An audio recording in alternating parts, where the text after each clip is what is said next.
चलिए, तो last lecture में हमने क्या स्टडी किया था? हमने ये देखा था कि टाइप ऑफ वेक्टर क्या होते हैं, और किसी भी वेक्टर को अगर कहीं भी ट्रांसलेट करें उसके पैरेलली, और उसका मैग्नीट्यूड वही है, बस उसी वेक्टर को कहीं भी ट्रांसलेट कर सकते हैं तो वो वेक्टर इक्वल रहते हैं। और हमने पढ़ा था type of vector, parallel vector क्या होते हैं, जिनकी डायरेक्शन सेम होती है वो पैरेलल होते हैं, एंड एंटी पैरेलल जिनकी अपोजिट होती है डायरेक्शन। और हमने पढ़ा था vector law of addition, addition of vector. उसमें हमने कहा था कि अगर ये ए वेक्टर है और ये अगर बी वेक्टर है, और उन दोनों के बीच अगर एंगल थीटा है, तो इसका जो रिजल्टेंट होगा, resultant vector, let's name it C vector, उसका मैग्नीट्यूड होगा under root of A square plus B square plus 2ab cos theta. तो theta angle angle between two vectors है, उनकी टेल्स को आपस में जोड़ो तो थीटा जो होगा वो इन दोनों वेक्टर्स के बीच का एंगल होगा।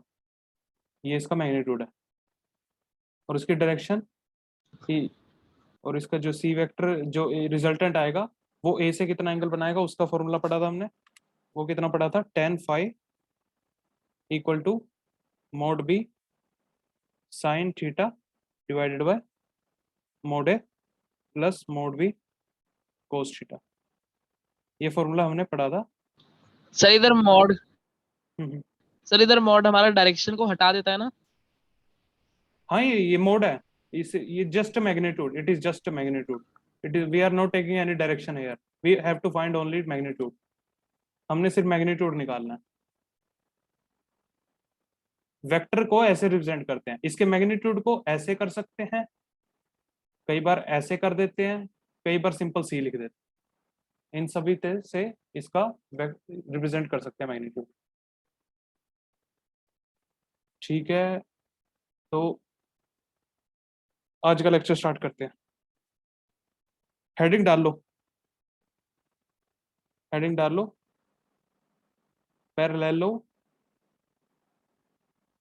Parallelogram of vector addition, parallelogram law of vector addition. मैंने कहा था, शुरू में बताया था कि दो तरीके होते हैं वेक्टर को ऐड करने की, और मैंने कहा था फर्स्ट ट्रायंगल है उसे पढ़ते हैं, उसके बाद जो सेकंड मेथड है वो है पैरेललोग्राम वेक्टर एडिशन। मैंने कहा भी था ये मजाक ही एक तरह से, इसमें कुछ अलग चीज नहीं करेंगे हम। तो इसमें लिख लो एक बार, कुछ लाइन लिखो। टू ऐड टू वेक्टर्स, लिखो टू ऐड टू वेक्टर्स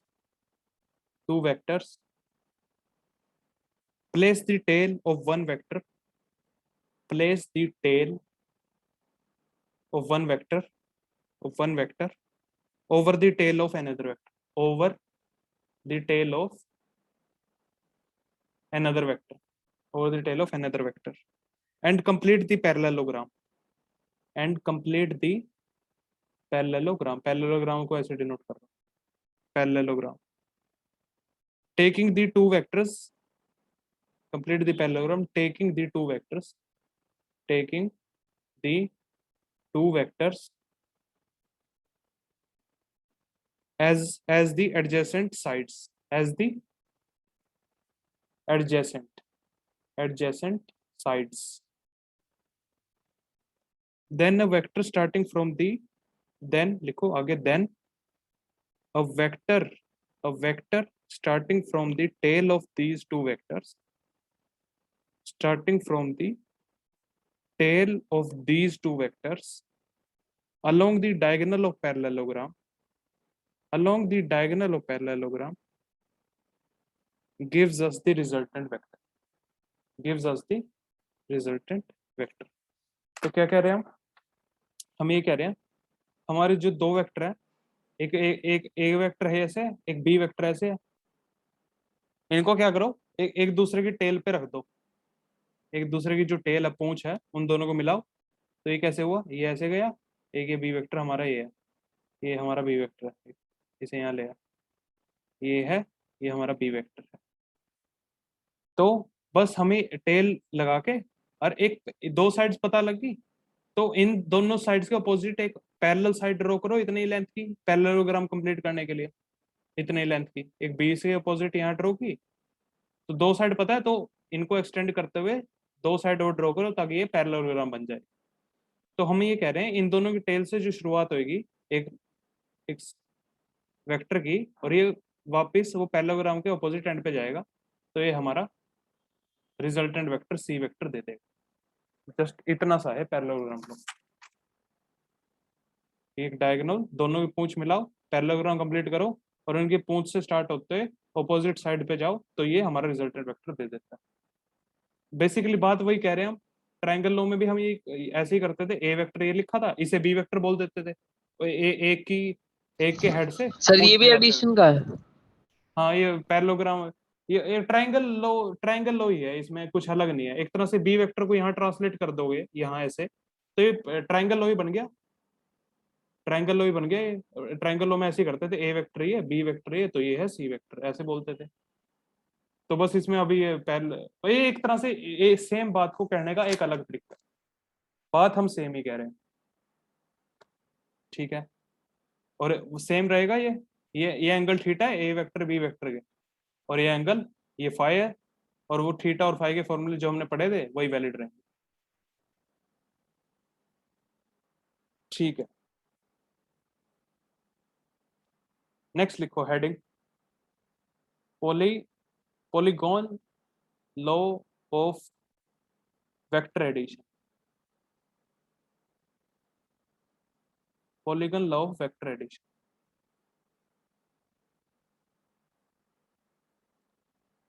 इसमें क्या होता है?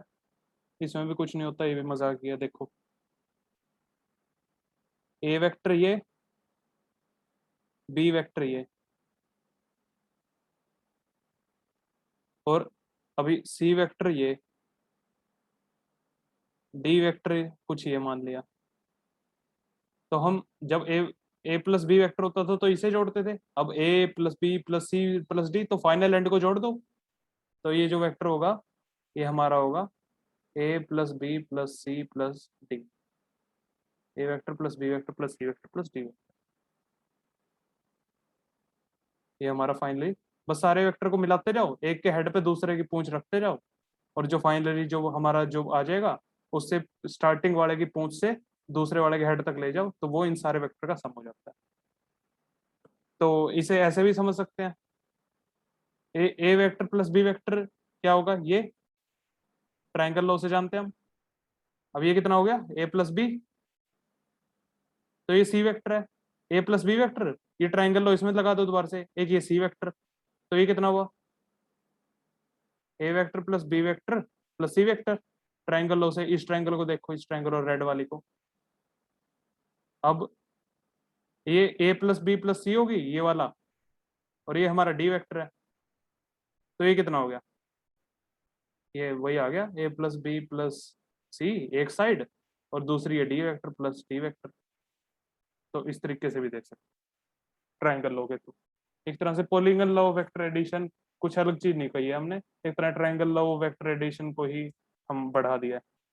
तो ये कितना हो गया, इसे ऐसे देख सकते हैं A vector plus B vector plus C vector plus D vector. इसे कैसे लिख दो, ऐसे लिख दो, A vector plus B vector ये एक साइड इन दोनों की, इसमें किस में ऐड में होगी, किस में ऐड होगी, ये सी वेक्टर में ऐड होगी, और फिर ये प्लस में डी वेक्टर में ऐड होगी। ये फाइनली दे दिया हमने। ये ए वेक्टर बी वेक्टर अलग दो साइड थी, दो वेक्टर थे, उनको ऐड करके एक तीसरा वेक्टर बना, उस तीसरे वेक्टर में एक सी वेक्टर ऐड किया तो चौथा वेक्टर बना, चौथे वेक्टर में डी वेक्टर ऐड किया तो पांचवा वेक्टर बन गया, तो वो नेट आ गया। बस कुछ पॉइंट्स लिखो, important points. Points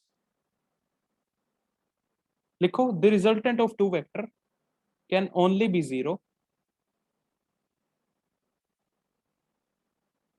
the resultant of two vector can only be zero if they are equal and opposite, if they are equal and opposite। तो क्या कह रहे हैं हम, A vector plus B vector zero, resultant है A B का, तो ये कब जीरो होगा, जब दे ऑपोजिट, वो आ भी रहा है हमारा, this implies A vector equal to minus B vector. Second point लिखो,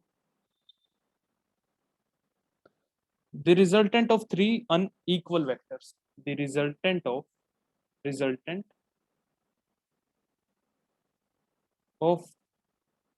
three unequal vectors can be zero, in that case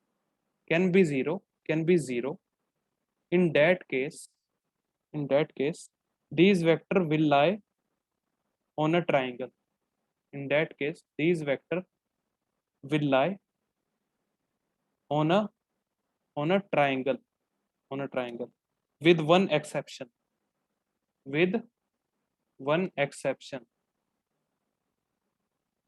one exception क्या exception, देखो, the three vectors are parallel and anti-parallel, with one exception, इसमें देखो, the three vectors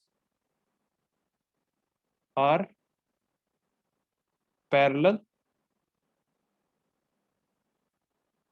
and anti-parallel।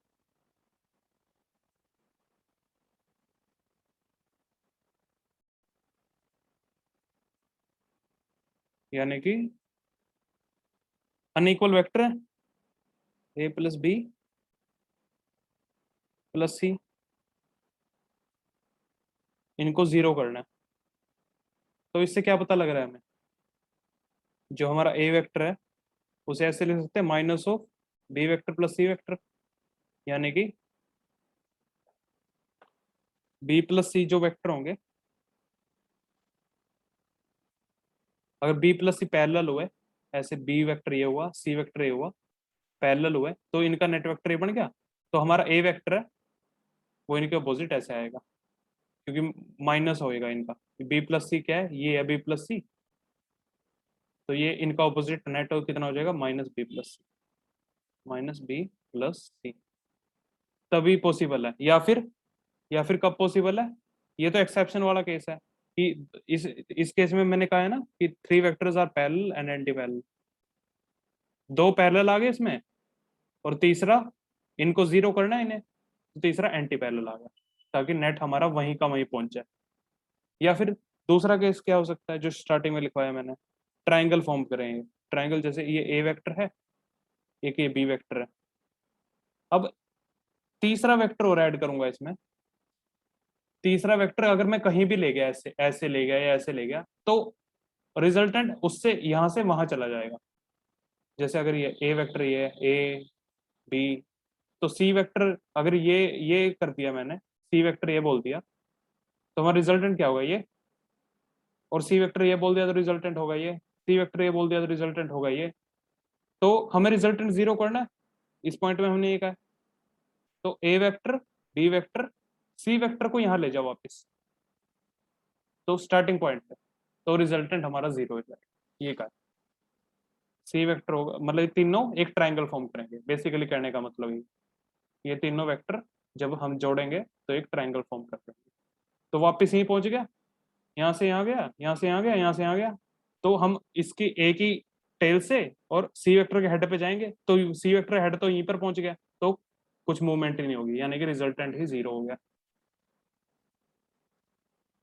लिखो आगे next point, this is true if the vectors are coplanar, this is true if the vectors are coplanar, coplanar का मतलब होता है सारे vector एक ही प्लेन में लाई करें, all vectors in one plane, in a single plane, in only one plane।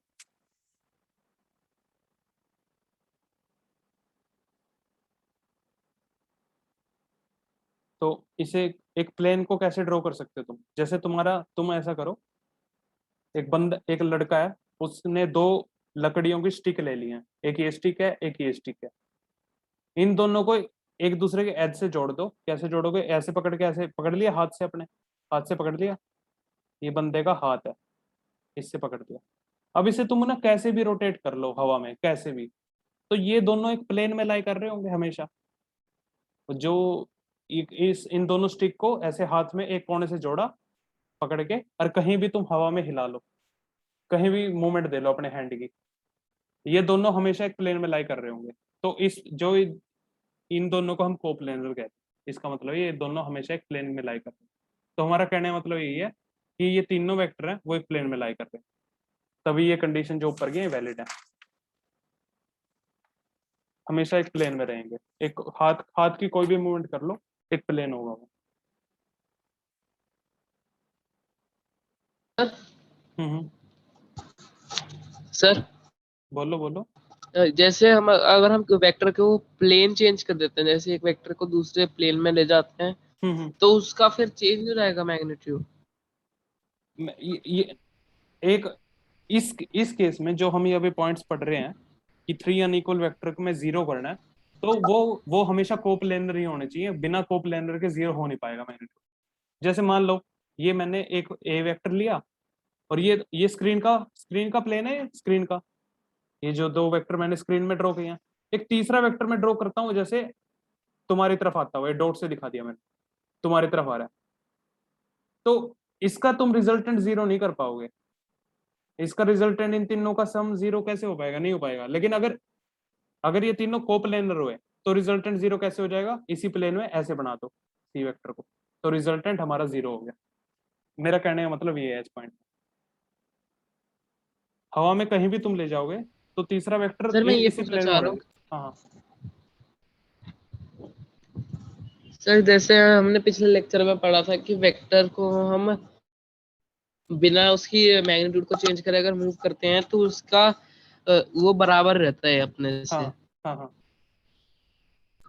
तो sir अगर हम उसे दूसरे प्लेन में ले जाएंगे तब भी वो बराबर रहेगा। बराबर रहेगा, हाँ, कहीं भी ले जा सकते, थ्री डायमेंशनल में कहीं भी ले जा सकते, पूरे थ्री डी में कहीं भी ओके ले सर। जाओ, वो वेक्टर वही का वही रहेगा। कंडीशन क्या होती है, वो वही का वही रहने की कंडीशन क्या है, उसके मैग्नीट्यूड वही रहे और उसकी डायरेक्शन भी वही रहे। अगर थ्री डी में कहीं हवा में कोई वेक्टर ऐसे है, ये मान लो ये ना प्लेन में नहीं है स्क्रीन के, ये हवा में है कुछ, इसे मान लो ये डॉट को मैं बाहर आते हुए दिखा रहा हूँ, डॉट का मतलब है कि तुम्हारी तरफ आ रहा है ये, इसको हवा में कहीं भी ले जाओ तुम, लेकिन ये रहनी डायरेक्शन इसकी यही चाहिए, तो ये सेम रहेगा। ठीक है, तो नेक्स्ट पॉइंट लिखो। नेक्स्ट पॉइंट लिखो, the sum of two vector is a vector. लिखो the sum of two vector, the sum of two vectors is a vector. और नेक्स्ट पॉइंट लिखो इससे, the vector and scalar can never be added.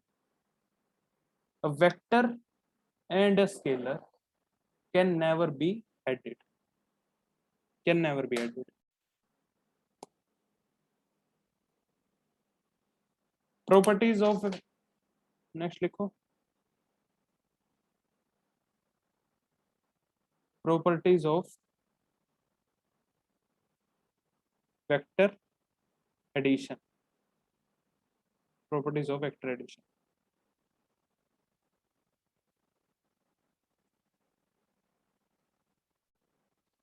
First, A vector plus B vector equal to B vector plus A vector.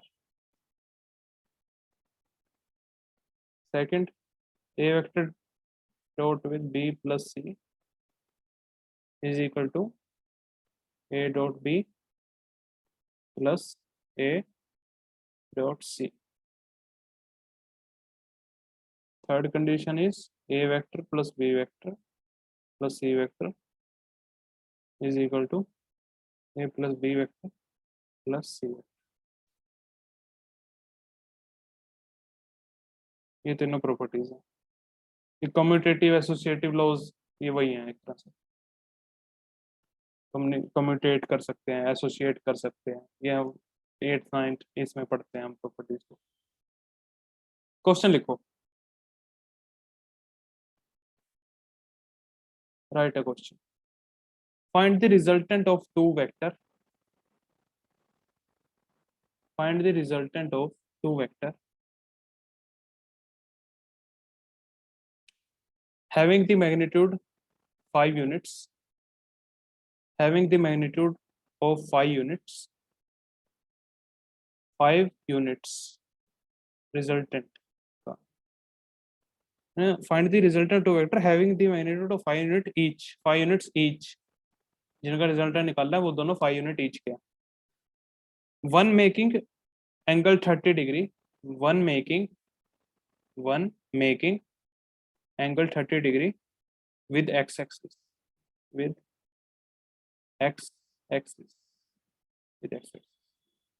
and one making an angle minus 30 degree and one making an angle minus 30 degree with the x axis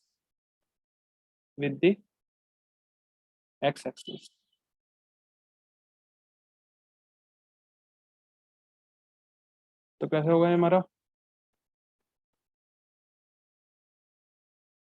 एक ये x axis है हमारी, x axis, एक vector है जिसकी unit 5 है, वो x axis से बना रहा है 30 डिग्री एंगल 5 और ये 30, और दूसरा भी 5 है लेकिन वो -30 बना रहा है -30. तो नेट एंगल कितना हो गया दोनों वेक्टर के बीच, 60 डिग्री. रिजल्टेंट का फॉर्मूला क्या होता है, ए स्क्वायर यानी 25 plus B square 25 plus 2ab 2 into 5 into 5 2 into 5 cos theta. Cos theta is angle between two vectors, that is 60. Cos 60 1/2. So this comes out to be 5√3. 5√3. और symmetry से हम कह सकते हैं रिजल्टेंट किस डायरेक्शन में होगा, एक्स एक्सिस के अबाउट दोनों वेक्टर सिमेट्रिक है, तो रिजल्टेंट इस डायरेक्शन में ही जाएगा. एक तरह से मान लो एक ऑब्जेक्ट है, उस पर यहाँ से भी ऐसे फोर्स लगा रहे हैं 5 न्यूटन की और 5 न्यूटन की यहाँ फोर्स लगा रहे हैं, दोनों 30 डिग्री पे लग रहे हैं, तो मूवमेंट कहाँ होगा, रिजल्टेंट फोर्स की डायरेक्शन में, वो कहाँ होगी, इसी डायरेक्शन में आएगी क्योंकि दोनों सिमेट्रिक है.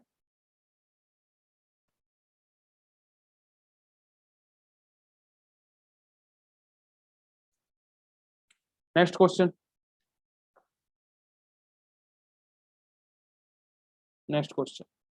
The sum of magnitude of two forces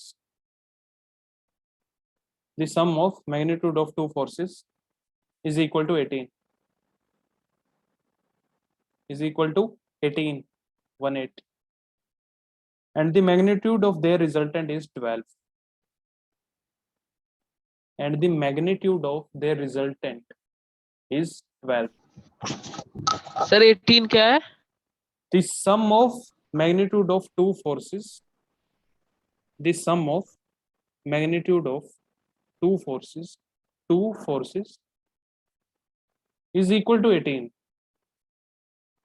सम किया दो फोर्सेस के मैग्नीट्यूड का, उनका सम 18 है. And the magnitude of the resultant, उन दोनों का वेक्टर एडिशन किया तो रिजल्टेंट का मैग्नीट्यूड है 12. If this resultant makes an angle 90 degree, आगे लिखो, if this resultant makes an angle 90 degree with the force of smaller magnitude, with the force of smaller magnitude,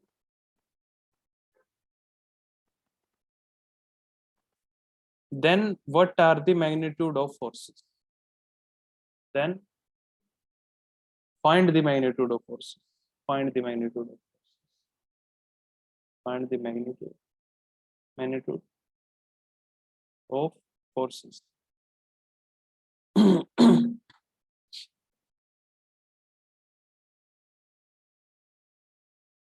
तो हमारा ये केस है. तो मान लेते हैं एक फोर्स एक्स है, एक वाई है. लेट एक्स बी स्मॉलर, इसे स्मॉल मान लेते हैं, एक्स को स्मॉल मान लिया. एक्स और वाई दो फोर्सेस हैं, एक्स को स्मॉल मान लिया. हमने क्या कहा, इनके मैग्नीट्यूड का सम एक्स प्लस वाई कितना है, 18 है. और इनके रिजल्टेंट का सम है 12। रिजल्टेंट का मैग्नीट्यूड है 12, इनके सम का मैग्नीट्यूड है 18। इनके ये एक्स और वाई मैग्नीट्यूड है, ये दोनों, ये वेक्टर्स हैं, इनके मैग्नीट्यूड लिख रहा हूँ मैं एक्स प्लस वाई। तो इन दोनों को मैग्नीट्यूड को ऐड करूँ तो सम हमें 18 दिया हुआ है, और इनके रिजल्टेंट का दिया हुआ है 12। तो रिजल्टेंट का कैसे होगा, ए का स्क्वायर प्लस बी का स्क्वायर प्लस 2ab, और इनके बीच कुछ एंगल है कोस थीटा, उसका मैग्नीट्यूड दिया हुआ है 12। और क्या दिया हुआ है, और दिया हुआ है हमें जो रिजल्टेंट है हमारा वो 90 डिग्री एंगल बना रहा है स्मॉलर वाली फोर्स से। यानी कि ये अगर एक्स इसे मान ले तो हमारा जो रिजल्टेंट है आर बोल देते हैं उसे, जो ये फाई है ये 90 डिग्री बना रहा है, 90 डिग्री, यानी कि कुछ ऐसे बना रहा है,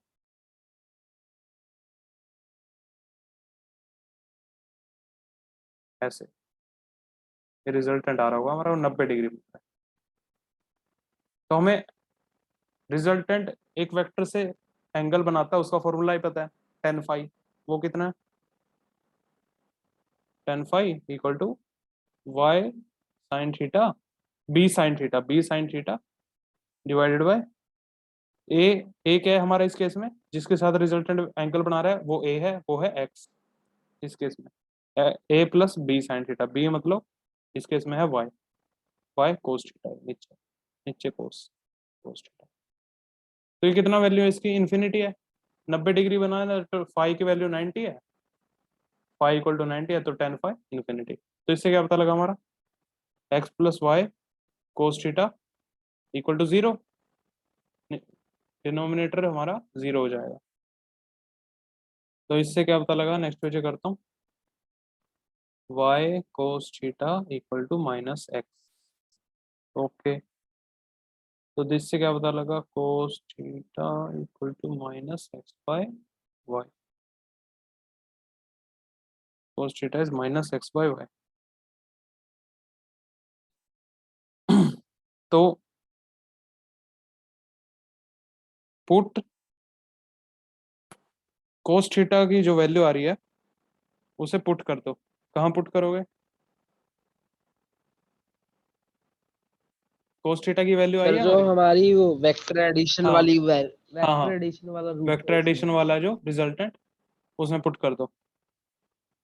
तो उसमें पुट किया तो क्या होगा, X square plus Y square minus 2x square, X Y cos theta था, कोस थीटा को minus X by Y put किया तो minus 2x square equal to 12।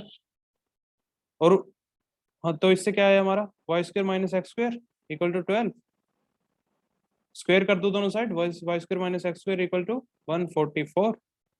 तो ये कितना हुआ, वाई प्लस एक्स, इसको खोल दो आइडेंटिटी को, A square minus B square को, A plus B into A minus B equal to 144।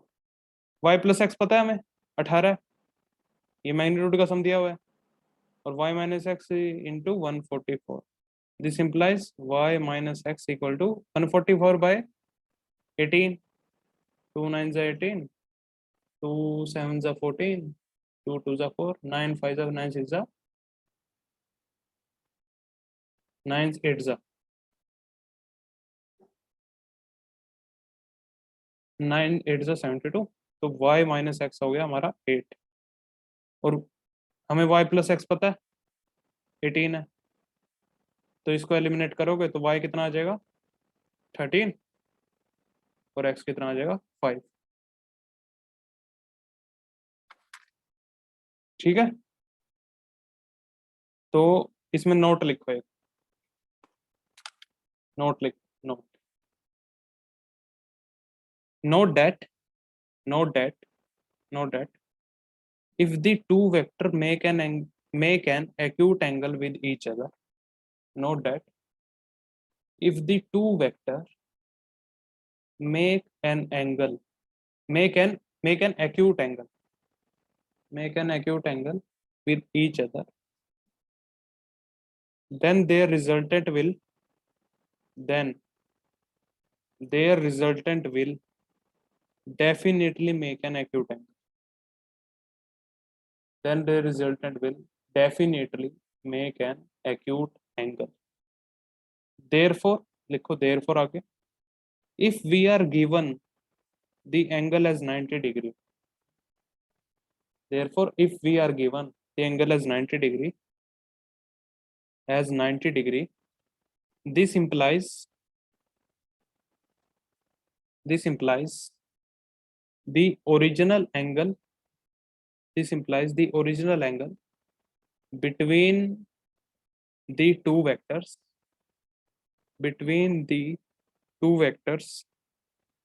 must be obtuse,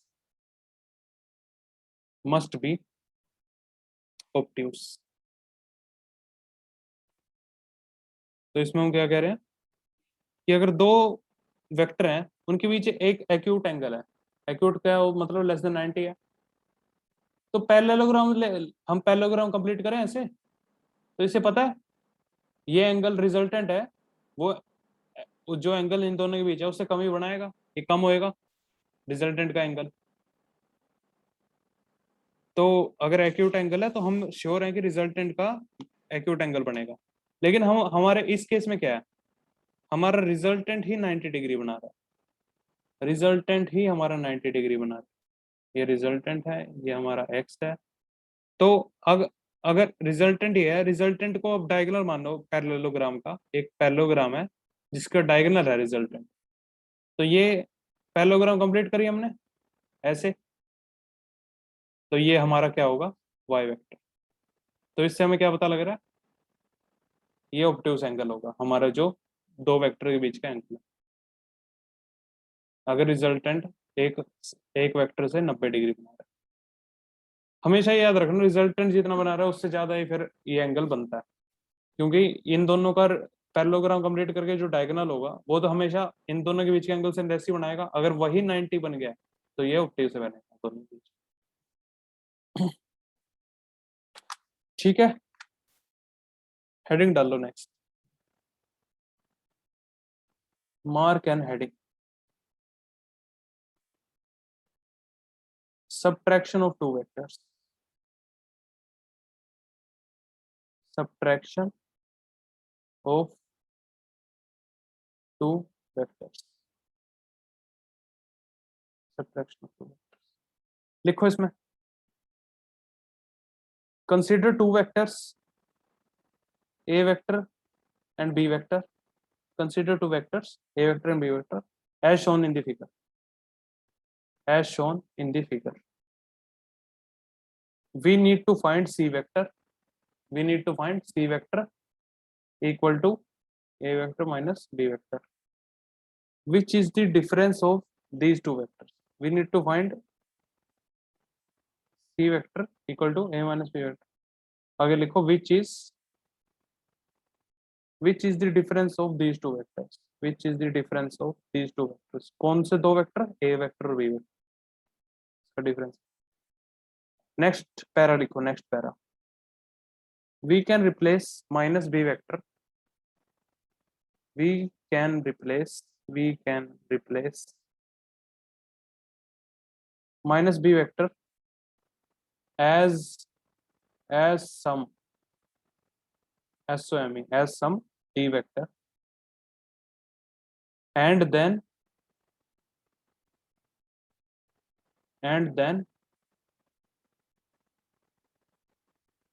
a vector minus b vector becomes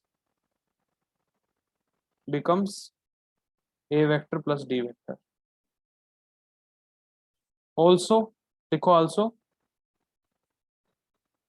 also d vector can simply be obtained, d vector can simply be obtained by reversing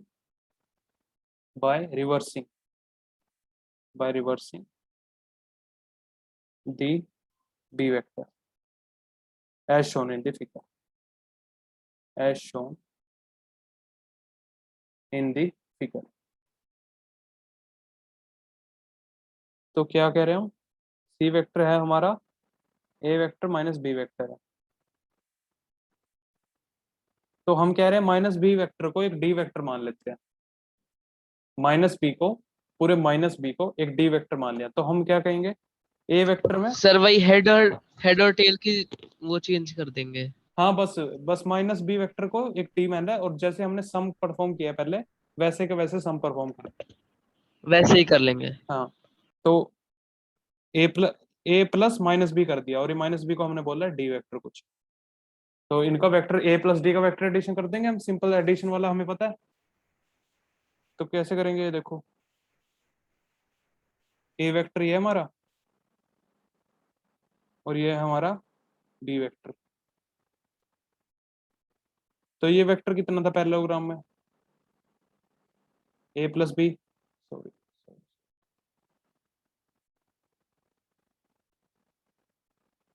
ये जो था हमारा, ये है A vector plus B vector, parallelogram मतलब उसे जानते हैं। अब हमने कहा ए वेक्टर में एक माइनस बी वेक्टर ऐड कर दो, तो एडी एक तरह से वो ए में माइनस बी ऐड करोगे, वो एक तरह से ए से बी सब्ट्रैक्शन ही हो जाएगी। तो हम माइनस बी क्या होगा ऐसे, इससे अपोजिट डायरेक्शन ये है माइनस बी। तो ए वेक्टर और माइनस बी वेक्टर का पैरेललोग्राम कंप्लीट करो, करा। तो ये क्या हो गया हमारा रिजल्टेंट, ए वेक्टर माइनस बी वेक्टर। एक तरह से ए में माइनस बी ऐड कर दिया, तो इनका दोनों का रिजल्टेंट जो आएगा वो ए माइनस बी हो जाएगा। ये हमारा है सी वेक्टर।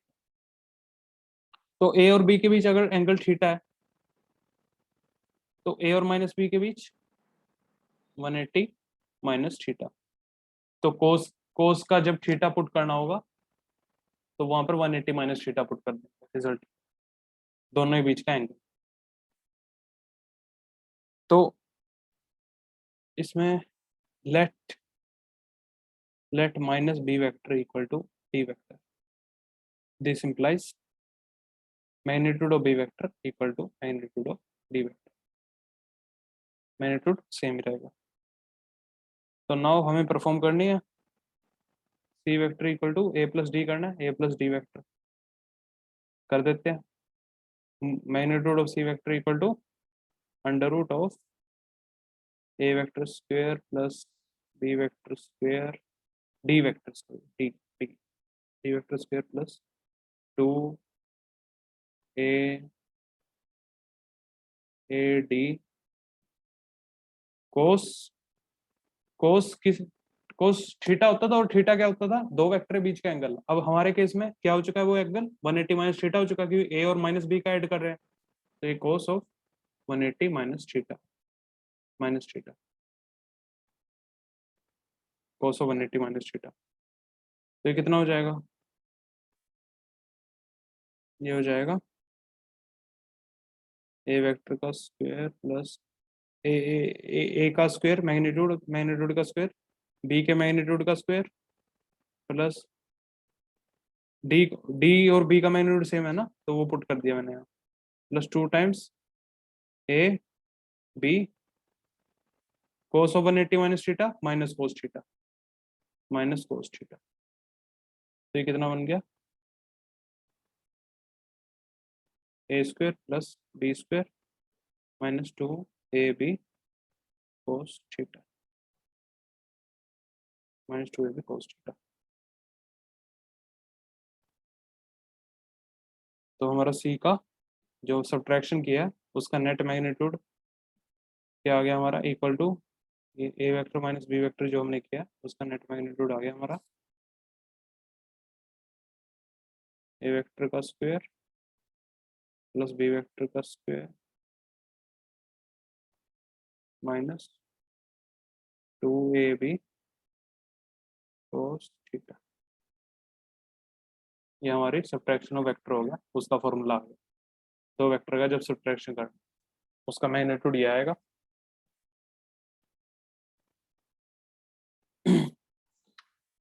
ठीक है, और ये पैरेललोग्राम में देखो एक बार, इस पैरेललोग्राम को देखो।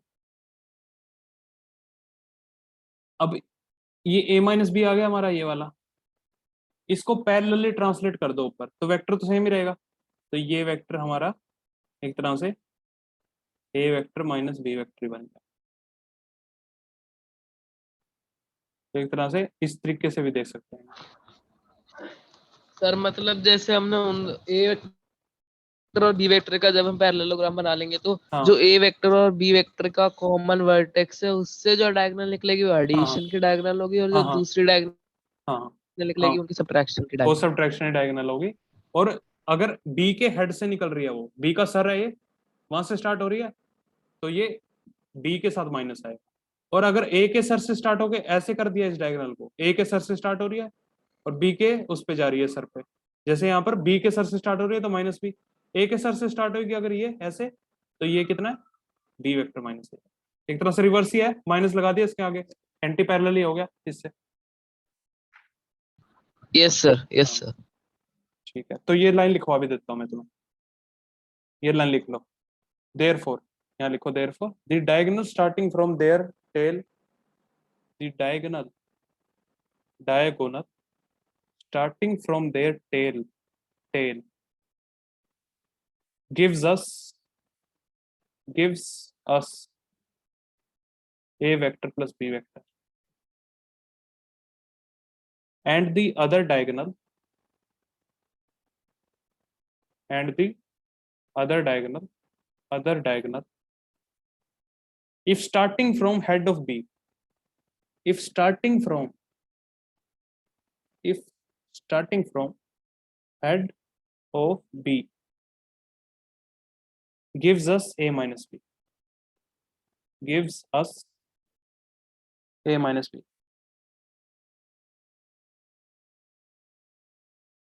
gives a minus b, and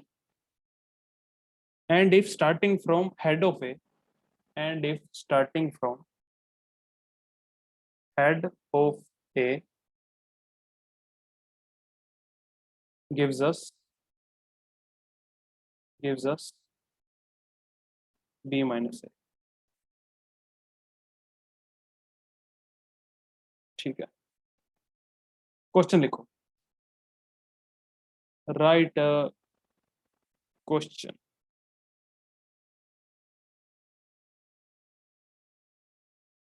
if two vectors obey this, देखो if two vectors obey this, that is a plus b vector magnitude of is equal to a vector minus b vector, magnitude of a plus b vector equal to magnitude of a minus b vector, then what is the angle between a vector and b vector? Then what is the angle between a vector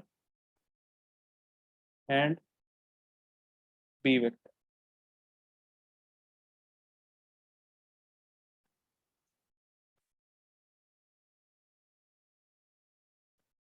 तो एक तरह से ये दोनों diagonals है parallelogram के, ये जो दोनों के टेल से स्टार्ट होके जा रहा है, और ये, सर हाँ सर 90 डिग्री। हाँ हाँ यस, दोनों डायगोनल इक्वल होंगे किस केस में होंगे, पैरेललोग्राम रेक्टेंगल बन जाए। पैरेललोग्राम दोनों डायगोनल कब इक्वल होते हैं, जब दोनों पैरेललोग्राम रेक्टेंगल बन जाए। एक थ्योरेटिकल वे में आंसर बता रहा हूँ मैं तुम्हें, थ्योरी से कैसे आंसर दे सकते हैं इसका।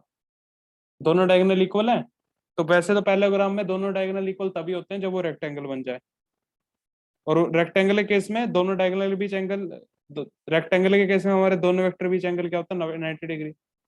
जैसे ये हमारा है, ये दोनों डायगोनल इक्वल हो जाएं तो इसका मतलब ये रेक्टेंगल बन गया, तभी होंगे, नहीं तो ये भी पैरेललोग्राम होता है, ऐसे ऐसे करो ऐसे, ये इसमें डायगोनल एक छोटा एक बड़ा है, लेकिन हमने क्या कह दिया इस केस में, दोनों की लेंथ इक्वल होगी।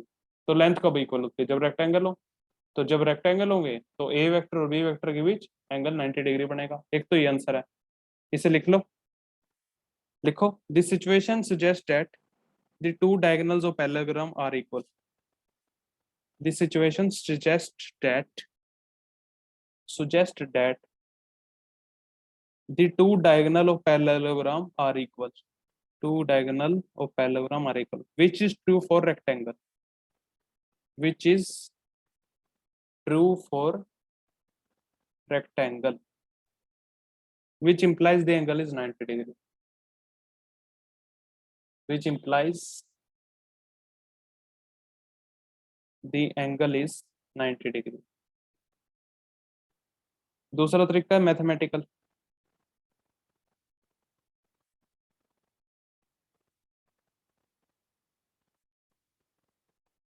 2ab cos थीटा ये है, और दूसरा क्या है, A square plus B square plus, plus नहीं minus, minus 2ab minus 2ab cos theta.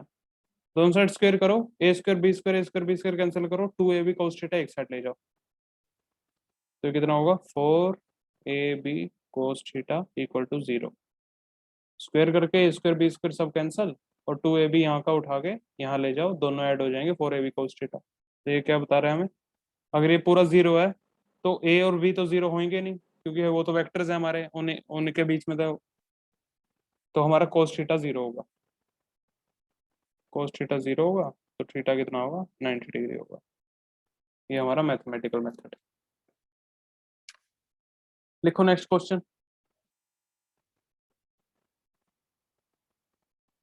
Next question, the sum of two unit vectors is a unit vector.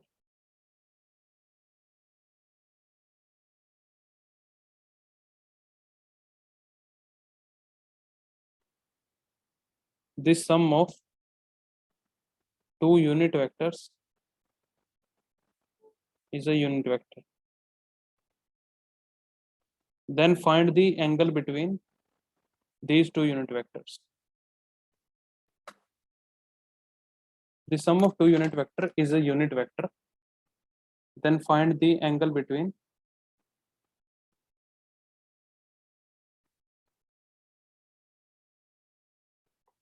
these two unit vectors,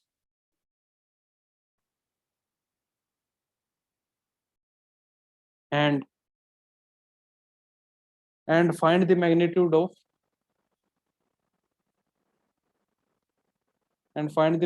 of subtraction of these two vectors, and find the magnitude of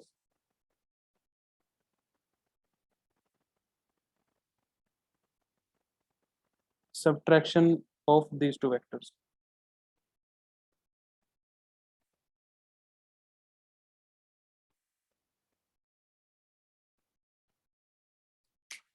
तो कैसे करेंगे, हमें बता दिया गया है unit vector, पहले बताओ हमें क्या होता है। यूनिट वेक्टर होता है जिसका मैग्नीट्यूड 1 होता है। यूनिट वेक्टर एक ऐसा वेक्टर जिसका मैग्नीट्यूड 1 है और वो एक कोई डायरेक्शन बता रहा है। तो इसमें क्या कहा गया है, मान लेते हैं दो वेक्टर हमारे क्या है, ए कैप और बी कैप। एक यूनिट वेक्टर ए कैप है, एक बी कैप है। तो मैंने क्या कहा है, sum of their this two unit vector is a unit vector. तो अगर दोनों का सम बन रहा है, A cap plus B cap का जो सम बन रहा है वो एक वेक्टर होगा, सी कैप मान लेते हैं उसे, यूनिट वेक्टर बोल रहा है, तो इसका मैग्नीट्यूड कितना होगा 1 होगा। यूनिट वेक्टर अगर है तो यूनिट वेक्टर तो मैग्नीट्यूड 1 ही होता है। तो इनका भी ए इक्वल टू 1 है और इनका भी मैग्नीट्यूड ही 1 है।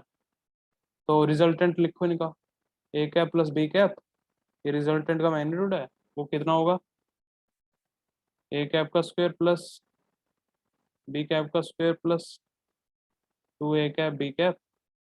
अब मैं जैसे सिंपल ये अगर बी भी लिख दूं ना अंडर रूट में, जैसे अगर ये लगाता नहीं मैग्नीट्यूड, तो ये अंडरस्टूड है कि भाई कि ये मैग्नीट्यूड की बात हो रही है, क्योंकि अंडर रूट में ऐसे मैग्नीट्यूड निकालते हुए मैग्नीट्यूड ही लिखते हैं हम।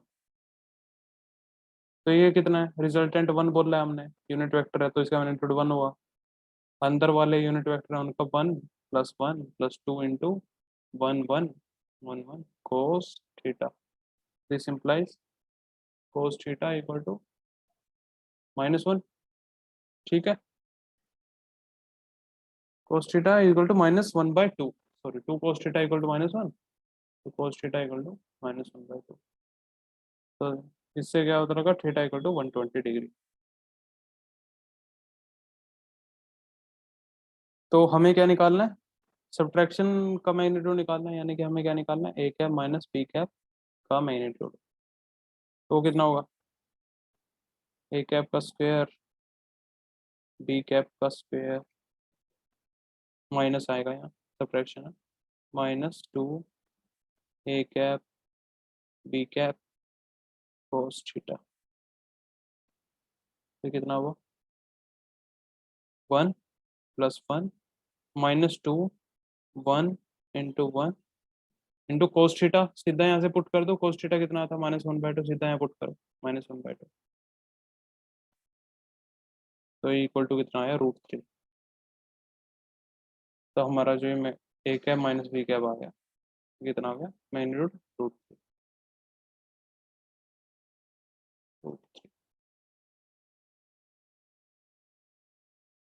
ठीक है, right another question. At what angle the two forces of magnitude, sir उसका आंसर कितना आया था √3? √3, √3। Okay sir. At what angle the two forces of magnitude, लिखो नेक्स्ट क्वेश्चन। फिजिक्स का मतलब है क्वेश्चन, जितने हो सके उतने question. At what angle the two forces of magnitude 5 Newton and 12 Newton be applied, at what angle two forces, at what angle the two forces of magnitude कितना 5 Newton and 12 Newton be applied to get the resultant, to get the resultant A part 13 Newton, B part 7 Newton, C part 18 Newton, D part 17 Newton।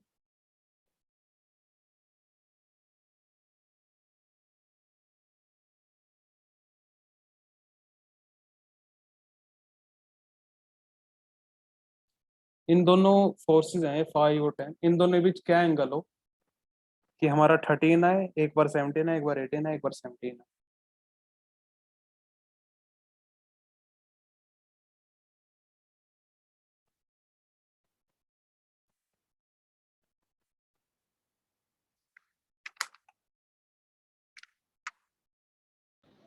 Sir 13 पे 90 आएगा।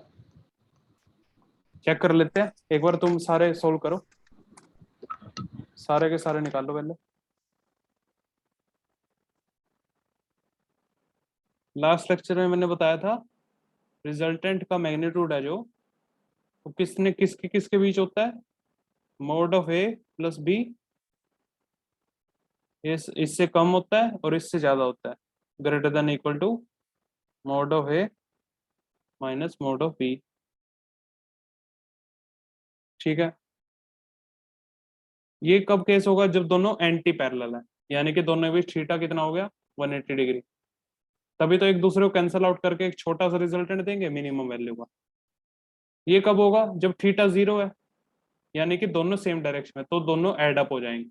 दो forces same direction में लग रही हो तो उनका मैक्सिमम वैल्यू आएगी उस टाइम, और दो फोर्सेस एक तरह से अपोजिट एंटी पैरेलल लगे, थीटा 180 हो, तो वो सबसे कम मैग्नीट्यूड कर देंगे रिजल्टेंट का। तो इन दोनों के बीच वेरी करता है हमारा रिजल्टेंट जो होता है। तो ये जब 5 और 12 एडिशन करो इनका, 12 + 5 कितना हुआ 17, तो ये मैक्सिमम फोर्स है 12 + 5, ये इससे ज्यादा हो नहीं सकती, तो 18 नॉट पॉसिबल, तो 18 नॉट पॉसिबल, क्योंकि मैक्सिमम क्या हो सकता है 5 और 10, 5 और 12 दोनों एक डायरेक्शन में लगे, और उस केस में मैग्नीट्यूड दोनों का सिंपल ऐड हो जाता है, कितना होता है ये 17 आएगा, तो मैक्सिमम 17 हो सकता है। मिनिमम क्या हो सकता है, minimum mod of sir 12 - 7। 5, minimum 7 हो सकता है। तो 7 किस केस में होगा, theta equal to 180 degree anti parallel, theta equal to 180। या और 17 थीटा इक्वल टू 0, सर जब theta equal to 0। Theta equal 0, तो 13 किस केस में होगा, 13 ये एक ट्रायंगल कंप्लीट करो 5 और ये 12, तो इनका पैरेललोग्राम बनाओ, ये रिजल्टेंट ये हुआ, एक तरह से 5 में ये 12 ऐड कर दिया, तो ये पाइथागोरस थ्योरम से ये कितना आ रहा है 13, 90 डिग्री है दोनों के बीच। तो ये जब थीटा इक्वल टू 90 डिग्री हो, या फिर ऐसे कर लो जैसे करते हैं, हमारा तरीका होता है मैग्नीट्यूड 13 इक्वल टू ए का स्क्वायर यानी कि 25 प्लस 12 का square 144 plus 2ab 2 into 5 into 12 और इसे कोस थीटा मानो। तो ये पूरा सॉल्व करोगे तो आपका फाइनली कोस थीटा आ जाएगा 0, कोस थीटा आ जाएगा 0 तो थीटा आ जाएगा 90 डिग्री। इस तरीके से कर लो, ये बड़ा मेथड है, ये छोटा तरीका है, कैसे कर सकते हैं, सिंपल हमें दिख रहा है। लिखो next question.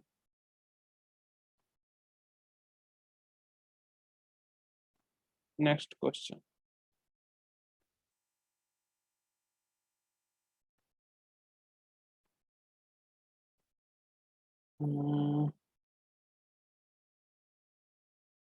if a vector plus b vector equal to c vector and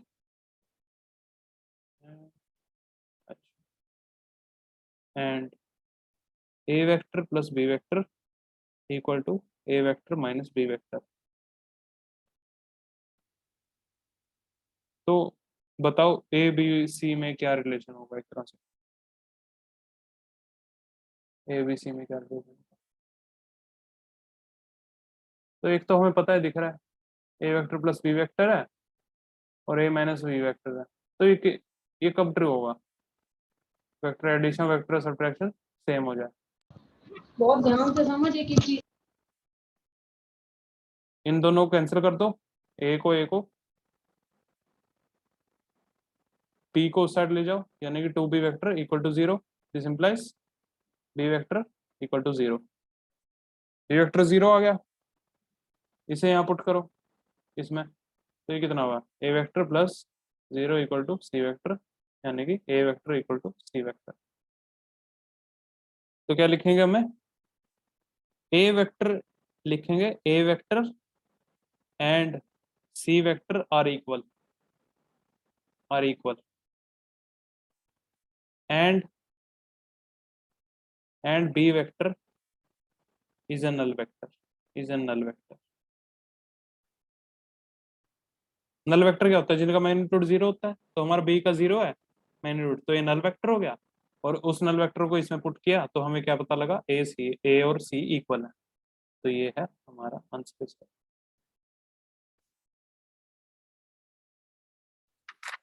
चलो अब नेक्स्ट टॉपिक ही स्टार्ट करेंगे, वो नेक्स्ट क्लास में करते हैं। Let's end this lecture here. Okay sir. Thank you.